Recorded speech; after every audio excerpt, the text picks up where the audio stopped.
There's nothing better than a quiet morning, a warm mug in your hands, and that first sip of coffee. It's a ritual. It's comfort. It's sacred. But somewhere along the way in midlife, a lot of us started realizing that our caffeine tolerance has changed. From anxiety and crashes to sleep issues and feeling overstimulated, caffeine can suddenly feel very different in perimenopause. So today we're talking about how to keep the ritual without wrecking your nervous system. Welcome back to Midlife and Glowing. I'm Alicia. And I'm Nicole. And today, in honor of National Caffeine Awareness, we're having a very honest midlife conversation about caffeine, why we love it, why it hits differently now, and how to enjoy your coffee ritual without sabotaging your sleep, hormones, or sanity. So let's talk about why this is happening, because this shift catches so many women off guard. One day, coffee feels great, and the next day, it feels like your nervous system is waving a little white flag. Yes, and I think that's the part that's so confusing. You haven't changed anything. You're drinking the same coffee, the same amount, but your body's response is totally different. Exactly. And a big part of this comes down to what's happening hormonally in perimenopause. Estrogen and progesterone don't just affect your cycle, they also influence how your body handles stress and stimulants, including caffeine.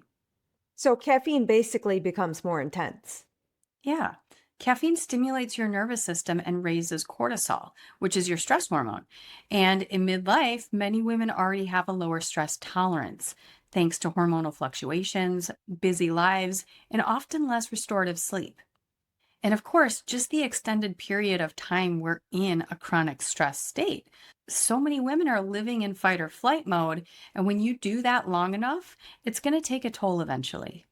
Which means that cup of coffee that used to feel energizing can suddenly feel edgy. Exactly. Jitters, anxiety, a racing heart, feeling overstimulated, or even that weird combo of feeling wired but still tired. I feel like that's such a common one.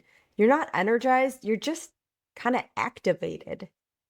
That's the perfect word for it. Activated in a way that really does not feel good.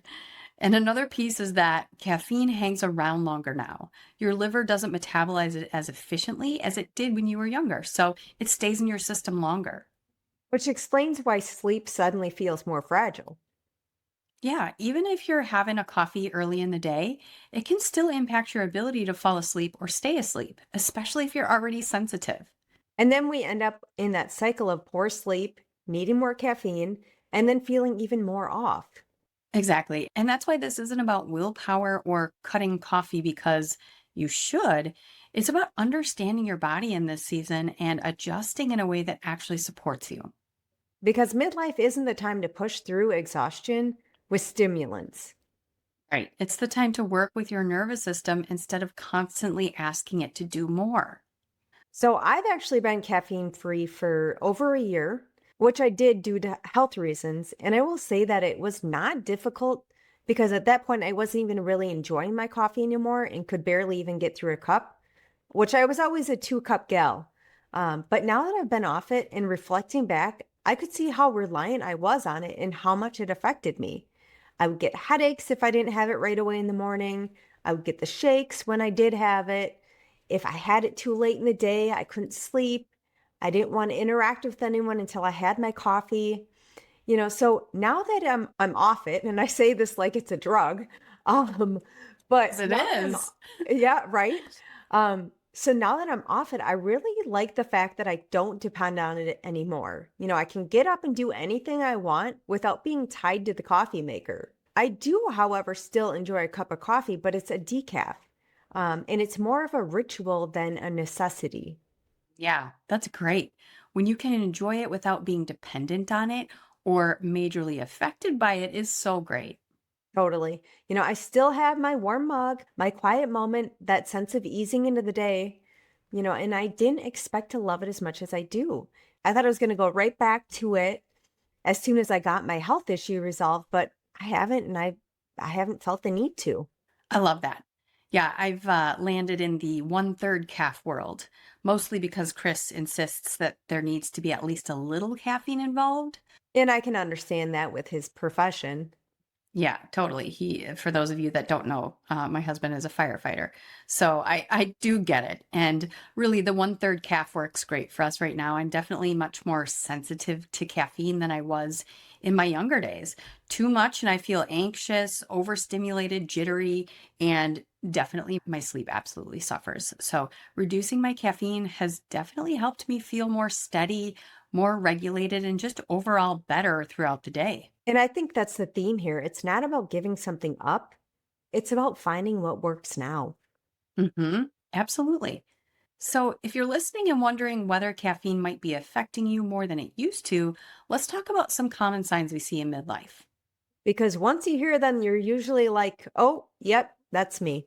Things like feeling anxious or jittery after coffee, crashing hard in the afternoon, or feeling wired but exhausted. Or laying in bed staring at the ceiling for hours trying to fall asleep. Right. Or needing more and more caffeine just to feel normal.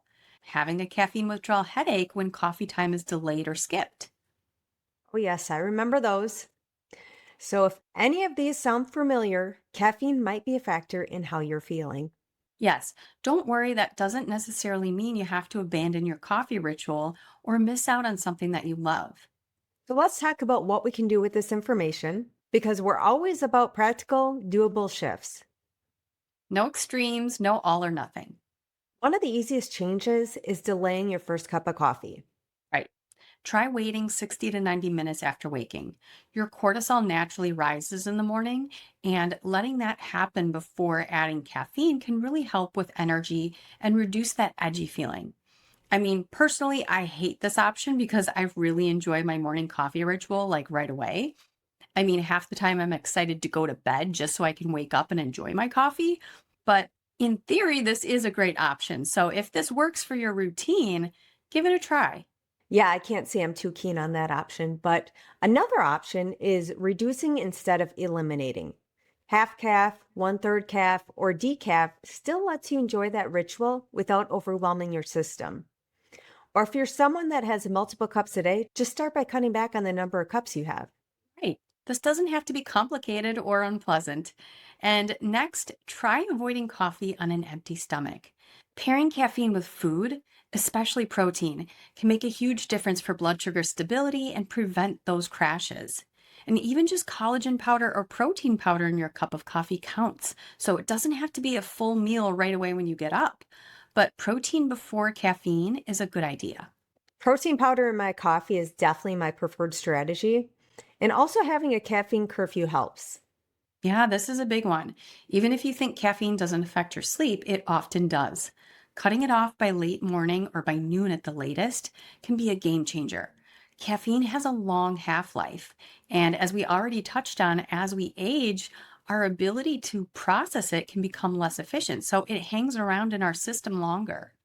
And we've been talking about coffee here, but don't overlook the other caffeinated beverages that you may be consuming. Tea, energy drinks, sodas, bubblers are a big one here in our house. If we're out of them, it's the end of the world. So, bubblers for sure. Caffeine from these sources have the same impact. Absolutely. Now, if coffee brings you joy, keep the moment. You don't have to give up your ritual. You can always change what's in the mug without losing the comfort or joy it brings you to keep that ritual. After talking about sleep last week, there's a pretty big connection between your caffeine habits and the quality sleep you're getting. It's true. Lowering caffeine can significantly improve sleep quality, nighttime awakenings, anxiety levels, and overall energy consistency. And we all know what a difference a good night of sleep makes. And it gets more difficult in this stage of life. So, if we can be giving our bodies the best opportunity to maximize our sleep, it's going to pay off. So, let's close with today's glow reflection. This one feels especially fitting for this conversation. Listen to your body when it whispers so you don't have to hear it scream. And when it comes to caffeine in midlife, those whispers might sound like feeling jittery, anxious, or not sleeping as well as you used to. This week, see if you can notice any whispers before your body has to get louder to get your attention. Small adjustments now can make a really big difference in how steady and grounded you feel. So, before we wrap up today, we want to share one quick note with you. This episode will be our last one for a little while as we take a pause from the podcast.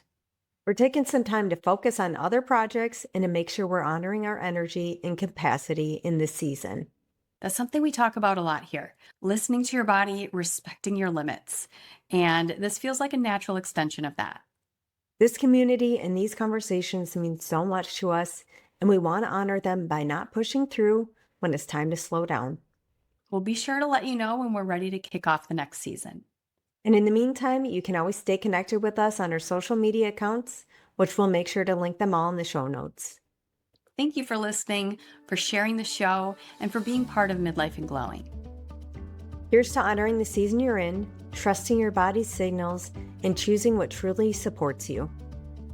We're so grateful for you, and we'll see you when it's time for the next chapter.